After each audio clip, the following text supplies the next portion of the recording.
Hello, good morning everyone.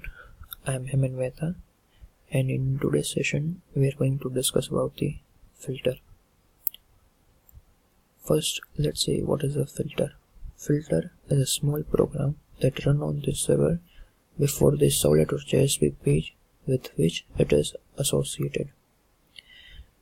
Let me give you one simple example.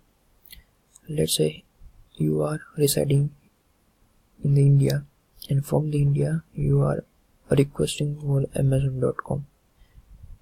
Amazon.com, that is a US based site, and it will give you the home page, but once it will open the home page of Amazon.com, it will prompt one message by saying, this is Amazon.com, you can also visit Amazon.in and remember my choice. So basically you have requested for the Amazon.com home page, and it is also offering the suggestion for Amazon.in. How it happens? So something is executed before the requested page of the Amazon.com is delivered to you. So this can be done using a filter.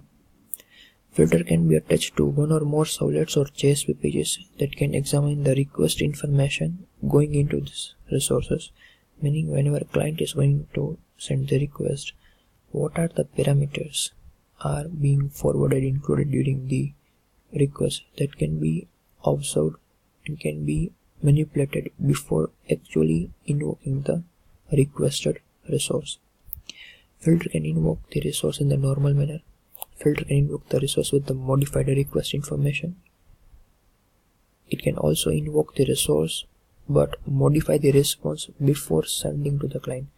So if you are requesting for any of the resource, let's say Amazon.com homepage, your request parameter can be altered before loading the actual requested resource, or before delivering the actual response, your parameters can be modified. Filter can prevent the resource from being invoked and instead redirect to a different resource, return a particular status code, or generate the replacement output. What do you mean by the status code? Let's say if you are visiting any of this site and you have entered invalid URL, it will always show the page 404, page not found. Or you can display the common error page for all kind of errors. That is called the generate replacement output. Basically, servlet offers three interfaces. Collectively, it is known as FilterAPI. First, filter interface. It provides the basic methods to implement the filter. Filter config interface. This interface will provide the configuration information about the filter. Filter chain. This information provides the methods or the functionalities by which you can call more than one filter in sequence. That's why it is called the filter chain, chaining of the filters. What are the application area for the filters? You can say the security verification. One of the example, let's say whenever going to perform the login in your Gmail, you provide the correct credentials, but before opening your inbox, it will show some of the captcha to verify that you are not the bot. That is called a security verification. Second, the internationalization. Whenever going to visit the website, you have seen the multiple options, the multiple language support, English, Russian, Japanese, German. So whenever going to click on the link, the whole site content will be converted into the corresponding language. That is called the internationalization. Scaling Mac, debugging, these are the other application areas. Authentication, blocking a request based on the user identity. Logging and auditing, tracking a users or tracking a uses of the web application. Let's say you have observed one thing. Let's say whenever going to visit the Amazon.com, you have searched for some of the product and you have closed the website, but whenever going to open the Facebook on your left hand side or the right hand side, you can see the advertisement of the same product which you have browsed on to Amazon. How it happens? Basically, they are tracking your activity by logging and auditing. Other areas like image conversion, data compression, XLST, transformation of XML content. XSLT stands for XML spreadsheet layout template or the transformation. It is similar to CSS file which is applied on the HTML. So XSLT file is applied on the XML for better look and feel of the XML file. Let's see the overview of the filters. On your left hand side, you can see the request is received by the web container. First, it will deliver to servlet filter. So it will determine the prerequisites, and based upon that, the requested resource will be invoked, maybe the servlet or JSP file or any of these static file. Now, on your right hand side, you can see 3 servlets, S1, S2, S3, and for individual servlet we are having a request. And before invoking the actual servlets, you are having 3 filters in line, F1, F2, F3. So if you consider the example of the servlet 1, if the servlet 1 is requested, then first of all filter 1 will be invoked, after that filter 3 will be invoked, and after that actual servlet will be loaded. For the servlet 2, 3 filters are in line, that is called the filter chain, F1, F2 and the F3, and after that the S2 will be loaded. In the case of S3, there is a single servlet, there is a single filter F1, after that directly servlet 3 will be loaded. This is called the filter chaining. Now let's discuss the methods. First of all, filter interface. This will provide the 3 methods. Number 1, init. It is going to accept the filter config object. This method will provide the initialization for the filters. Second method, that is the do filter method. Do filter method will accept 3 arguments.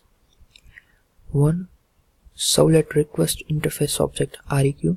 Second, servlet response interface RES, and the filter chain interface object chain. What it will do? It will contain the business logic for your filter, what your filter is supposed to do. It is just similar to do get do post method. For any of these servlet, you are having a do filter method. It is going to pass the reference of the request and the response object using the servlet request and the servlet response objects, and it is going to pass the reference of your request and the it is going to pass the reference of your servlet request and the servlet response object to the upcoming or the next filter that is coming in line using a filter chain object. Destroy method. Destroy method is just going to destroy the particular filter called by the web container to indicate to a filter that it is being taken out of the service. This method is only called once. All threads within the filters do filter method have the exited or after the timeout period has passed. After the web container calls this method, it will not call the do filter method again on this instance of this filter. So this is all about the init, do filter and the destroy. Second is filter config interface. This method or this interface will give you methods about the how to access the initializing parameters for the filter. First method, there is a get filter name. It will give you the actual filter name from the deployment descriptor. Second, get init parameter. It is going to accept one string as argument. This method returns a string containing the value of the named initializing parameter or null if the initializing parameter does not exist. Third method, get init parameter names. It will give you the list of the filters initializing parameters as an enumeration object.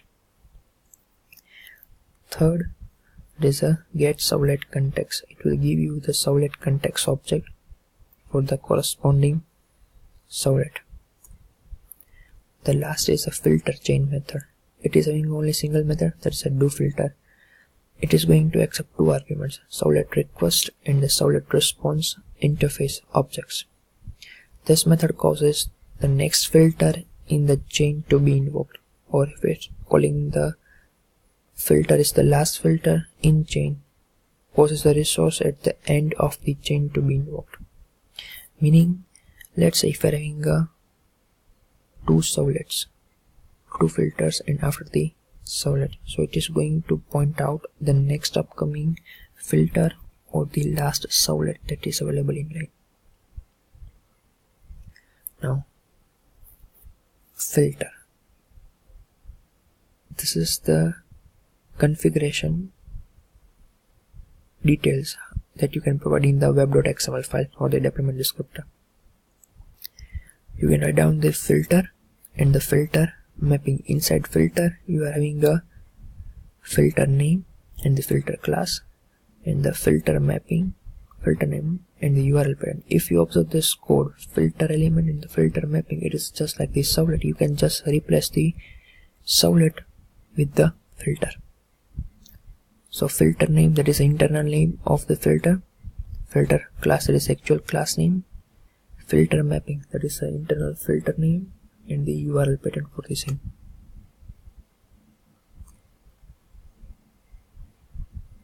Now the text. In the filter element, we can have icon, filter name, display name, filter class, init param. In the filter mapping, we can provide filter name, URL pattern, or the servlet name, or the dispatcher. Dispatcher is optional that specifies what type of request this filter is mapping should apply to, and the possible values are request, forward, include, or the error. This is like part of the request dispatcher that we will see in detail in the next topic. How to provide the initializing parameters in the filter. This is your web.xml file having a filter element. Inside the filter, you are having a filter name, filter class. Just like the servlet config init param, you can specify the initializing parameters for the filter. Just write down the initializing parameter, but this initializing parameters is only for the filter, so it has to be inside the filter element. Init param, param name, param value. So whenever you're going to use config.get init parameter method of filter config interface, config.get init parameter param 1.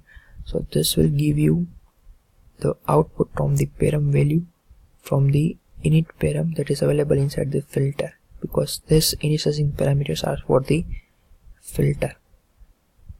So val1 variable of type string will contain the value 1. This is the example that we are going to discuss. We are going to create 6 files. First of all, I will have the home page.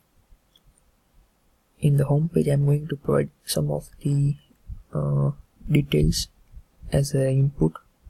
Then my data will be forwarded to the configuration file web.xml, and from web.xml deployment descriptor, it is just going to call my filter, that is my filter, and my filter is overriding my generic filter, which is provide the basic methods for the filter, and if validation is successful, it will call the welcome servlet. This would be my flow. So let's see the example. Okay, I have created one project that is a servlet filter authentication 7. Now this is my index.jsp file in which I have created one simple login form inside the HTML. So this is my form, action equal to something, and it is consists of the username and the password. So my two parameters I'm going to pass, username and the password, and upon the submission my data will be forwarded to the welcome servlet. Now observe one thing, there is no file extension. It is only